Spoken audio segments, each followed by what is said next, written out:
ഫുട്ബോളിന് വേണ്ടി സമർപ്പിച്ച ഗ്രാമം എന്ന് അടിമലത്തുറയെ വിശേഷിപ്പിക്കാം.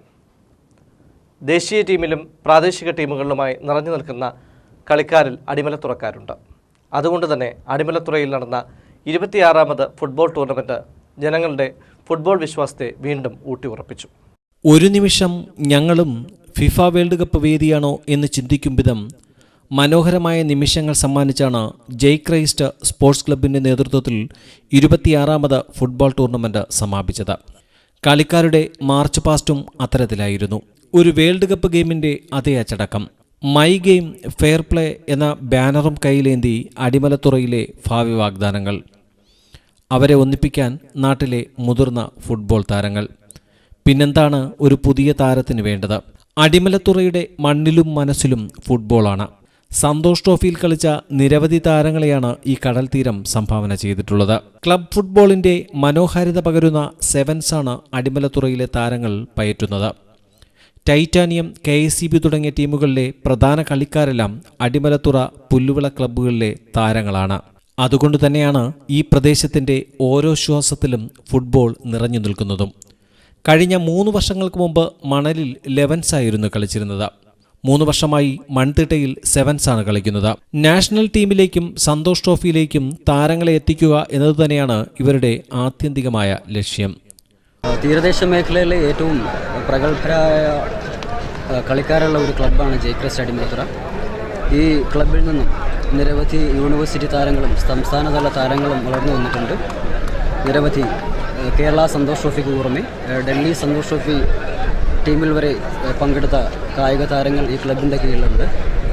ഇപ്പോൾ ഇത് ജയ് ക്രൈസ്റ്റ് ലൈബ്രറി എന്ന ജയ് ക്രൈസ്റ്റ് സ്പോർട്സ് ക്ലബിൻ്റെ 26ാമത് ഫുട്ബോൾ ടൂർണമെൻറ്റാണ് ഇപ്പോൾ ഇവിടെ നടക്കുന്നത്. അതിൽ 7സും 11സും തമ്മിൽ വളരെയധികം വ്യത്യാസമുണ്ട്. അതിൽ പ്രധാനമാണ് 7s എന്ന് പറയുന്നത് വളരെ സ്പീഡും റഫോർഡും കൂടിയുള്ള ഗെയിമാണ് 7സിൽ കാഴ്ചവെക്കുന്നത്. ഇതിൽ പ്രധാനമായും പങ്കെടുക്കുന്നത് തീരദേശ മേഖലയിലെ ക്ലബ്ബുകൾക്ക് പുറമെ ഡിപ്പാർട്ട്മെൻറ്റ് ക്ലബ്ബുകളിൽ നിന്നുള്ള പ്ലേയേഴ്സിനെ ഉൾപ്പെടുത്തിക്കൊണ്ടുള്ള ടീമുകളും ഈ ടൂർണമെൻറ്റിൽ പങ്കെടുക്കുന്നുണ്ട്. ഇനി കളി തുടങ്ങാം. അടിമലത്തുറ ജയ് ക്രൈസ്റ്റ് ടീമും പുല്ലുവിള ജയ് ഹിന്ദ് ടീമും തമ്മിലാണ് മത്സരം. ഇടതു വലതു വിങ്ങുകളിൽ നിന്ന് മനോഹരമായ ഷോട്ടുകൾ ഗോൾ മുഖത്തേക്ക്. ഇതിൽ ഒരു ഗോളി ടൈറ്റാനിയത്തിൻ്റെ ഗോൾമുഖം കാക്കുന്ന ആളാണ്. ഇടയ്ക്ക് ഒരു കളിക്കാരന് യെല്ലോ കാർഡ്. തുടർന്ന് മികച്ച കളിയുടെ 40 മിനിറ്റുകൾ.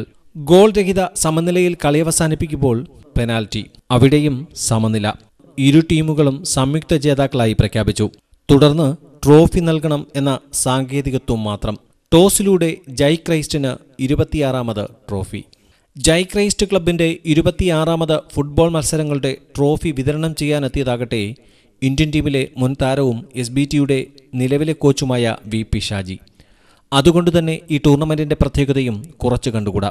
സമ്മാനദാനത്തിനിടയിൽ അടിമലത്തുറ ഇടവക വികാരിയുടെ പ്രഖ്യാപനം വന്നു.